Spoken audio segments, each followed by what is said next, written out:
మీ business ఏదైనా మీ ఊర్లో promotion చేయాలంటే అది సుమన్ టీవీతోనే సాధ్యం. ఇప్పుడే సంప్రదించండి. హాయ్ హలో నమస్తే, welcome to Suman TV Suryapet. ఈరోజు మీ అందరి కోసం ఒక స్పెషల్ పర్సన్ ని ఇంట్రడ్యూస్ చేయబోతున్నాం. ఆయనే మరెవరూ కాదు, మన తెలంగాణ సీఎం రేవంత్ రెడ్డి గారి బెస్ట్ ఫ్రెండ్. ఆయనే Telangana tourism development corporation chairman Patel Ramesh Reddy గారు. సార్ నమస్కారం. సార్ నమస్తమ్మా. ఎలా ఉన్నారు సార్? బాగున్నామ్మా. తెలంగాణ టూరిజం డెవలప్మెంట్స్ ఎలా జరుగుతున్నాయి సార్? తెలంగాణ టూరిజాన్ని ముఖ్యంగా రేవంత్ రెడ్డి గారు ముఖ్యమంత్రి అయినాక కాంగ్రెస్ ప్రభుత్వం వచ్చిన తర్వాత అంటే ఒక కొత్త రూపంతో ముందుకు వచ్చే పరిస్థితులు ఈరోజు అందరు కూడా గమనిస్తున్నారు.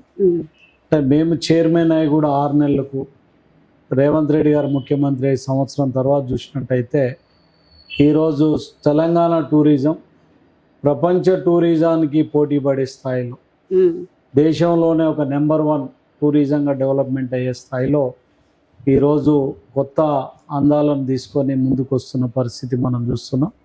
ముఖ్యంగా మనం చూసినట్టయితే ముఖ్యమంత్రి గారు కూడా రేవంత్ రెడ్డి గారు చాలా దఫాలుగా ఈ టూరిజాన్ని డెవలప్ చేయాలి, టూరిజం ద్వారా ముఖ్యంగా రాష్ట్ర అభివృద్ధిలో కూడా టూరిజం పాత్ర కీలకంగా ఉండకపోతుంది. అంతేకాకుండా కొత్త ఎంప్లాయ్మెంట్ క్రియేషన్ కానివ్వండి, ఇవన్నీ కూడా చూసుకొని అంటే ఈరోజు ప్రపంచ దేశాలను మనం ఒకసారి పరిశీలించినట్లయితే దుబాయ్ లాంటి దేశాలు అక్కడ ఏం లేదు, ఒక ఇసుకనే ఉంది.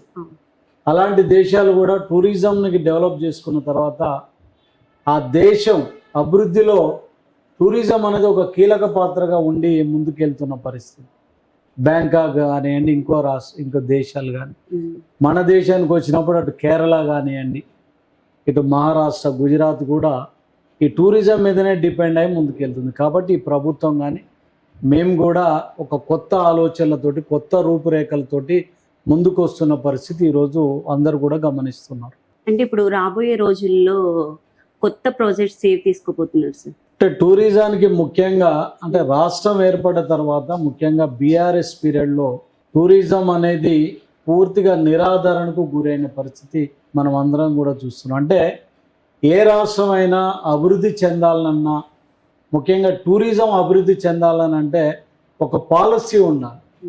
అంటే మనం ఏమేం బెనిఫిట్స్ చేయగలుగుతాం, మన దగ్గర పెట్టుబడులు వస్తే ఏమేం చేయగలుగుతాం అనే ఒక పాలసీ రూపంలో మనం కనుక అందించినప్పుడు పెట్టుబడులు కూడా మన రాష్ట్రానికి వచ్చే అవకాశాలు ఉంటాయి. గత 10 సంవత్సరాలుగా దురదృష్టవశాత్తు బీఆర్ఎస్ పీరియడ్లో ఆ పాలసీ అనేది లేక కొత్త ప్రాజెక్టులు కూడా ఏం రాలేదు. మరి ఈరోజు రేవంత్ రెడ్డి గారు వచ్చిన తర్వాత అన్ని రాష్ట్రాల టూరిజం పాలసీలు తీసుకొని మన ఆలోచనలు కూడా అందులో రంగరించి ఈరోజు ఒక టూరిజానికి కొత్త పాలసీని తీసుకురావడం జరిగింది. రేపో మాపో అంటే మన క్యాబినెట్లో కూడా అప్రూవల్ అయింది. ఈ పాలసీ వస్తే అంటే ఈ 5 ఏళ్లలో 15,000 కోట్ల పెట్టుబడులు మేము ఆకర్షించాలని ఒక లక్ష్యంగా ముందుకెళ్తున్నాం. అంటే ఈరోజు ఎగ్జాంపుల్ మన ప్రాపర్టీ ఉంది.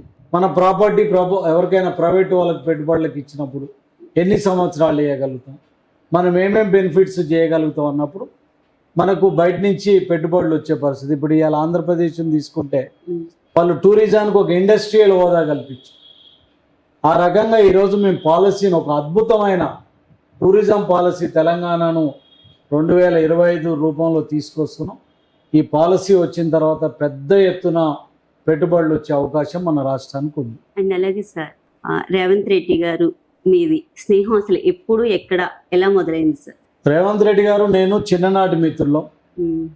అంటే నేను రెడ్డి హాస్టల్ ఎప్పుడు ఆల్మోస్ట్ 89, 90లో ఉన్నప్పుడు, నేను ఇంజనీరింగ్ చదివేటప్పుడు, వాళ్ళు డిగ్రీ చదివేటప్పుడు అందరం కూడా రెడ్డి హాస్టల్లో కలిసి ఒక రూమ్లో ఉండి చదువుకునే రోజులలో బాగా క్లోజ్ ఫ్రెండ్స్గా ఉండి అదే స్నేహం మాకు కంటిన్యూ అవుతూ రావటం జరిగింది.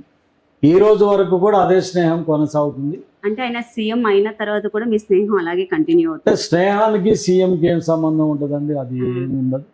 తర్వాత మోర్ ఓవర్ ఏంటంటే ఇలా నేను ఆయనకున్న అనుచరులలో ఒక ముఖ్య అనుచరుని, నమ్మకమైన వ్యక్తిని. ఇలా ఏమైనా ప్రోగ్రామ్స్ అంటే సీఎం అయిన తర్వాత ఇంకా బాధ్యతలు ఎక్కువ ఉంటాయి, ఆయన ఒక్కడే నిర్వర్తించలేడు. ఆయన కూడా ఏంటంటే నమ్మకమైన వ్యక్తులు కానీ వాళ్ళందరూ కూడా 40-50 మంది టీముగా పనిచేస్తేనే ఒక ప్రభుత్వం కానీ మనం ఇచ్చే సంక్షేమ కార్యక్రమాలు కూడా సక్సెస్ కాగలుగుతాయి. అందులో ఇప్పుడు నా ఇంపార్టెన్స్ కూడా ఉంది, ఈ రోజు కూడా ఆ స్నేహం అట్లనే ఉంది.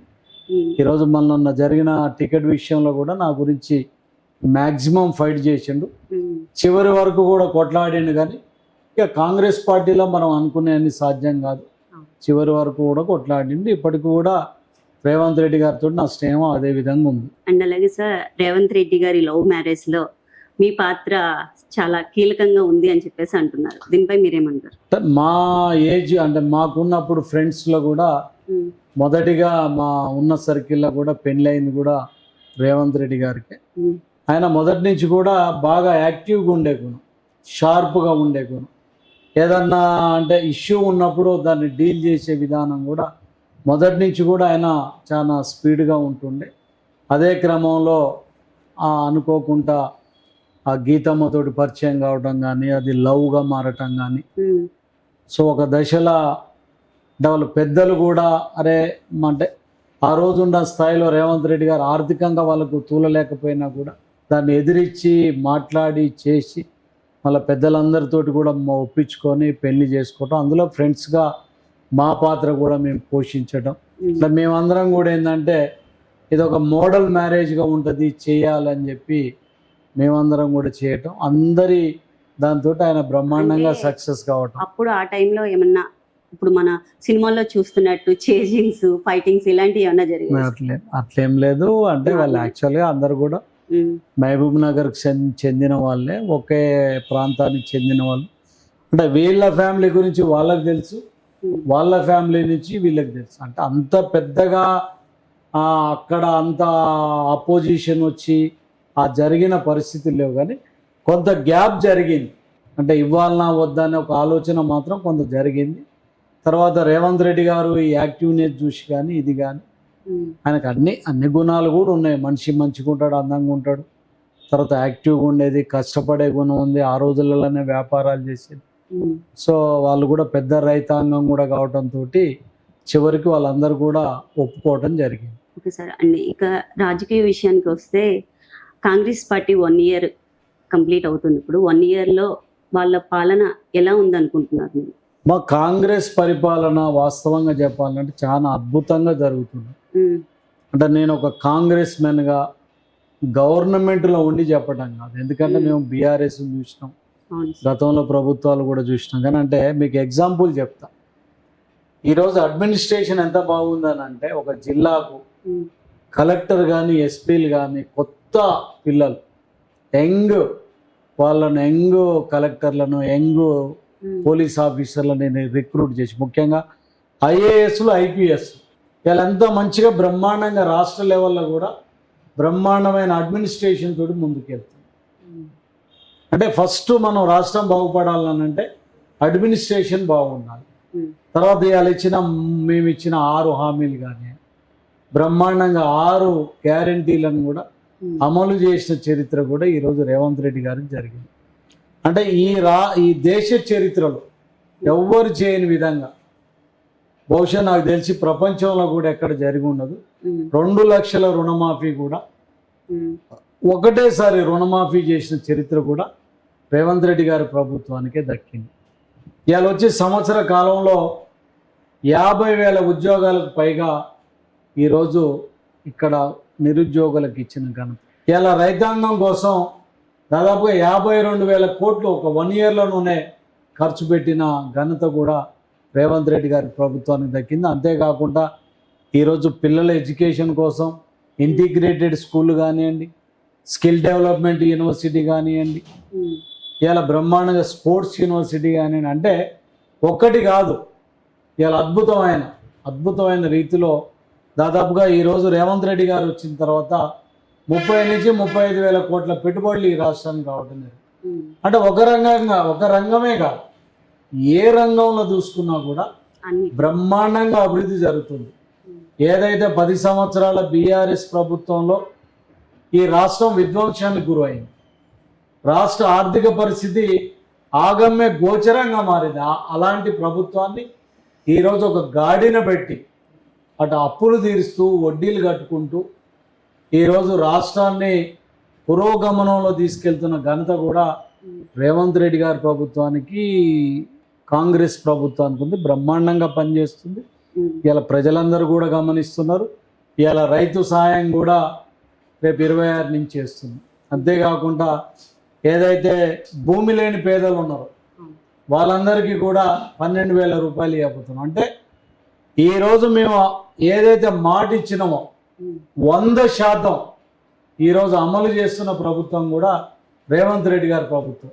అండ్ అలాగే సార్, ప్రతిపక్ష పార్టీ బీఆర్ఎస్ పార్టీ వాళ్ళు కాంగ్రెస్ పార్టీ 1 year పాలన సక్సెస్ఫుల్ కాలేదు, ఫెయిల్యూర్ అయిందని చెప్పేసి ఆరోపిస్తున్నారు. ఈ ఆరోపణలపై మీరేమంటారు? అంటే ఈ పచ్చ కామర్ల వాళ్ళకు లోకమంతా పచ్చ కనపడుతుందని ఎలా మీరే ఒప్పుకుంటున్నారు కదా. ఈరోజు జరిగినాయన్నీ ఎలా కరెంటు 200 యూనిట్ల వరకు ఫ్రీకి ఇస్తున్నాం, 500 రూపాయలకు సిలిండర్ ఇస్తున్నాం, పేదవాడికి 10 లక్షల రూపాయల వరకు హెల్త్ ఇన్సూరెన్స్ ఇచ్చినాం, మహిళలందరికీ కూడా ఈరోజు ఉచిత బస్సు ఇస్తున్నాం, 50,000 ఉద్యోగాలు కల్పించినాం, 50,000 కోట్లు రైతాంగానికి ఈరోజు ఈ సంవత్సర కాలంలో ఇచ్చినాం.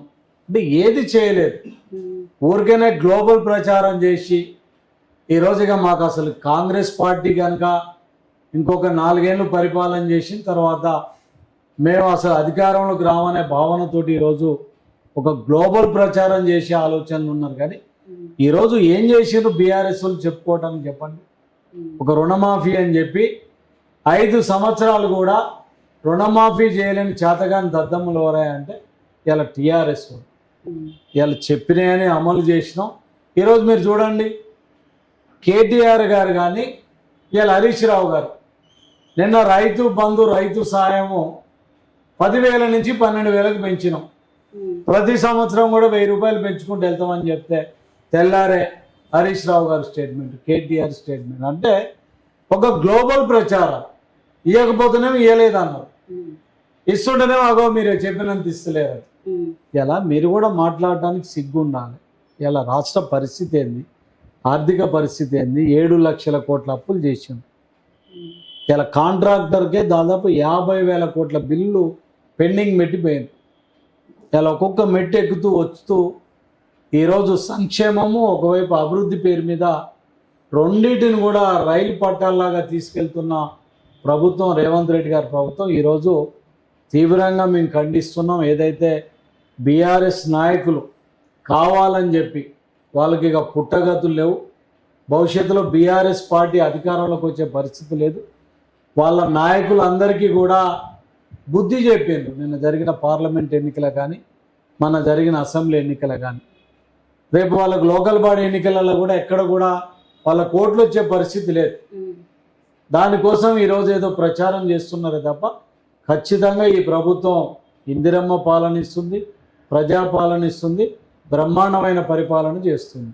సార్, మీరు అన్నట్టే మీరు ఇచ్చిన అన్ని హామీలు అమలు చేశారు కరెక్టే. కాకపోతే 100 రోజుల్లో 6 గ్యాస్ సిలిండర్లు ఇస్తామని ఇప్పుడు అన్నారు. అయితే ఆ విషయంలో కొంచెం కాంగ్రెస్ పార్టీ లేట్ అయింది. అది మీరు ఒప్పుకున్నా ఒప్పుకోకపోయినా అదైతే వాస్తవం. అయితే ఈ ఆలస్యానికి ఇప్పుడు వచ్చే స్థానిక సంస్థ ఎన్నికల్లో ఏమన్నా కాంగ్రెస్ పార్టీ కష్టాన్ని చేకూర్చే అవకాశం ఉందంటారా లేదంటారా? ఇప్పుడు మీరు ఇక్కడ ఇళ్ళ దాపరికం ఏం లేదు. ఇవాళ రాష్ట్ర ఆర్థిక పరిస్థితి ఆనాడు కాంగ్రెస్ ప్రభుత్వం వచ్చే నాటికి కనీసం వడ్డీలు అప్పులు కట్టే పరిస్థితులలో లేదు. దాన్ని 1 by 1 రికవరీ చేసుకుంటూ ఈరోజు చేస్తున్నాడు. మేము కూడా ఏం చెప్తున్నాం అంటే ఖచ్చితంగా మేము చెప్పినవన్నీ అమలు చేస్తాం. ఇవాళ బీఆర్ఎస్ వాళ్ళు చేసిన ఆర్థిక విధ్వంసానికి కారణంగా కొంత డిలే అయినాయే తప్ప ఇంకోటి లేదు. ఖచ్చితంగా ఈరోజు సంపద సృష్టిస్తాం. ఆ వచ్చిన సంపద పేదవాడికి పంచే విధంగా మేము ముందుకెళ్తామని కూడా స్పష్టంగా తెలియజేస్తున్నాం. అయితే ఇప్పుడు వచ్చే స్థానిక ఎన్నికల్లో ఖచ్చితంగా కాంగ్రెస్ గెలుస్తుందంటారు? 100% ఇలా ఏం అనుమానం లేదు. ఇలా మేము 90% గెలవాలని టార్గెట్ పెట్టుకున్నాం. మీరు చూడండి, బ్రహ్మాండమైన రిజల్ట్. ప్రజలందరూ కూడా రేవంత్ అన్న ప్రభుత్వాన్ని ఆశీర్వదిస్తారు. కాంగ్రెస్ బ్రహ్మాండంగా లోకల్ బాడీ ఎన్నికలలో గెలవబోతుంది. ఓకే సార్, మీ అమూల్యమైన టయాన్ని మాకు ఇచ్చినందుకు మా సుమన్ టీవీ తరఫున మీకు thank you sir. Thank you అమ్మా, thank you very much. So చూసారు కదా, రాబోయే స్థానిక ఎన్నికల్లో కాంగ్రెస్ పార్టీది విజయం అంటున్నారు రమేష్ రెడ్డి గారు. అండ్ అలాగే రాష్ట్రంలో టూరిజం డెవలప్మెంట్ చేసి యావత్ దేశ ప్రజల్ని తెలంగాణ వైపు తీసుకురావడమే తమ లక్ష్యం అంటున్నారు రమేష్ రెడ్డి గారు. సో మరొక స్పెషల్ గెస్ట్తో మళ్ళీ కలుసుకుందాం. నమస్తే.